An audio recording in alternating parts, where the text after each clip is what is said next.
Okay, so now this is the second video that's gonna, now that you have your data loaded up into RStudio, you've used the attach command to let the program know which data set you're going to be analyzing. Now we're going to go through and do the data analysis, and I think you'll be pretty surprised how quickly this is going to go. So for the first set of analysis, you should report the mean and the standard deviation for both of the variables area and mass. So the first command is called summary, and that gives you the basic summary statistics. So here I am in the console window. You can see the blinking cursor. And this is, remember, this is console window is the window where you give all the commands. And then you'll see the information, the data either pop up in the console or over here in the plot box. So the first thing we're going to do is we're going to use the command summary, and that's going to give us some basic summary statistics. So it should be summary, and you'll see the open and closed parenthesis, and then you just start typing in the variable you want. So we are going to start off with area, so area, and it automatically popped up the variable name that's in our data set. So I'm just going to click on that. It completed typing it in. I'm moving the cursor to the outside of the parenthesis, and I'm going to hit return. So these data that just popped up really quickly, these are the summary statistics for the variable called area centimeters squared. So in your lab report, you'll want to report that the median here, the mean is 5.65. So that's the average or the mean value for area. Now you're going to type the same thing, summary, and then calculate the same statistics for the variable mass. Now that popped up again. I'm hitting return. I moved my cursor to the outside of the parenthesis. I'm hitting return. And then it gives me the mean or average value for the weight of all the seeds here is 11.85. The next thing we're going to do is we're going to calculate the standard deviation. And the standard deviation is a measure of the variance in your data set. And this is also really easy. You just type the command SD and open a parenthesis, and then you start telling it which variable you're going to do. So we're going to start off again with the area. And that number, 1.39, that's the standard deviation around the mean.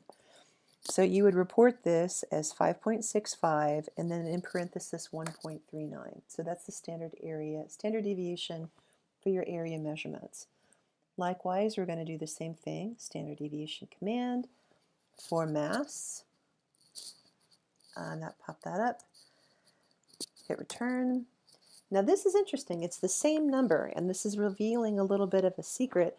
I artificially generated the weights or the mass values as a function of the area values. So remember, these are fake data. In your own data set, you're going to see something really different. But it's interesting because this is showing us that because the mass data in my fake data set is basically some function of the area, the standard deviations are the same number. So this is not what you're going to see, but that is the correct calculation for me, for what I have working with. Okay, so that's the first part. You're going to do your summary statistics, your mean plus standard deviation, and you've calculated that. Now we're going to start making some plots, and this will also go pretty quickly. The first thing we're going to do is we're going to make histograms for area and mass. So in your results, the second part of your results, you're going to have two graphs that you're going to look at. Now this is going to look like a fairly simple graph in my example, but you're going to have well over 100 or 150 observations. So you should be able to see whether the data has a bell curve shape or a normal distribution. So to do histogram, you type HIST, open parenthesis, and then once again you just type in the variable. In this case we're going to start with area. And it made a box plot here, so in your output window. So on the x-axis, it's automatically labeled it as area in square centimeters because that's the name of your variable. And frequency, this just means the number of seeds that actually are fitting within, in this case, from 3 to 4 centimeters in size. So we have 3 seeds, if you read it off the y-axis, that are that small. We have over 10 that are in the range from 4 to 5, and so forth. That's how you would read a histogram. It's a frequency count. It's letting you know the distribution of the data.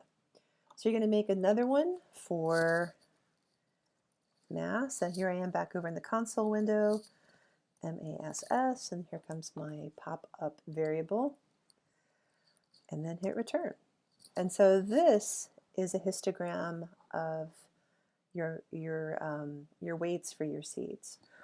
So how do you toggle back and forth between your plots? Using these little arrows right here. And you can export each of these, and I would suggest you export them as an image and then bring them into your word processing program that you're going to use for writing your report. Okay, so we've done our histograms, we've done our summary variables. The next thing we're going to do is we're going to do box plots. Box plots give you another way of looking at the distribution of your data. So a histogram is one way of doing it. A box plot is another one. And I'm going to type that, box plot. And same deal, area. Okay. And then I'm going to just do the other one really quickly and then explain to you what it is you're actually looking at. Mass. Should be getting the hang of this right now. So by toggling back and forth, you can see it doesn't automatically include the axis labels. So you might have to do that if you were if this was a formal publication, but just for this lab report, it's fine. But you can tell which one you're looking at based upon the range of the data. So what does a box plot tell you? At a glance, so this is the box plot for your weights, your seed weights. These little dotted lines, and then there's a horizontal line at the top and the bottom. So this very, very top line is showing you the heaviest one, the largest one that was measured, well over 15. And then the lightest one is a little bit over 9. So this is showing you, of all of your data set, this is showing you your range. The thick line in the middle, this is the median, or the value that represents the middle of your data set. And then the boxes above show the quartiles, or 25% of the data above this line or below this line. So altogether, this box is saying that 50% of all of the data observations fit in this range, roughly from 11 to 13, and this is the central tendency of your data set. If it was perfectly evenly distributed, the length of these dotted lines would also be the same length, but they're not. Okay, so that gives you some information about the distribution. So the histogram and the box plots give you that information. The last question that we're investigating in this report is we're looking at the relationship between mass and area. And you do that by plotting these two variables against one another. So we're going to create a scatter plot where we're going to put the weights or the mass values on the x-axis and the seed areas on the y. Once again, this is a really simple line code, so you just type the word plot. It automatically assumes it's a scatter plot.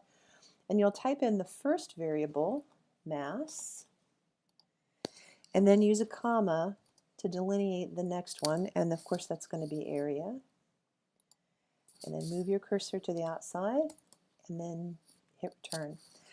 So you'll see something very strange, once again, that this is all falling in a perfect line. That's showing you there's a 100% correlation between these values. So your data will not be that beautiful, and the reason why it looks like this is because these are artificial numbers that I've generated, the area derived from the mass. So that's why they're all falling on that line. But this video tutorial has shown you how to make your data analysis using RStudio. And once again, for your report, you're going to type out your mean and your standard deviations for both area and mass. That'll be part of your report. And then you'll also include the plots that you made. So 2 histograms, one each for area and mass. You'll have 2 box plots, one for area and mass. and then you'll have your scatter plot. And so your results are not just this data, but your interpretation of the data. So in your report, in your lab report, you would provide the figure and then have a few sentences underneath it describing the data and that you actually observed. And that is how you do the data part of your lab report.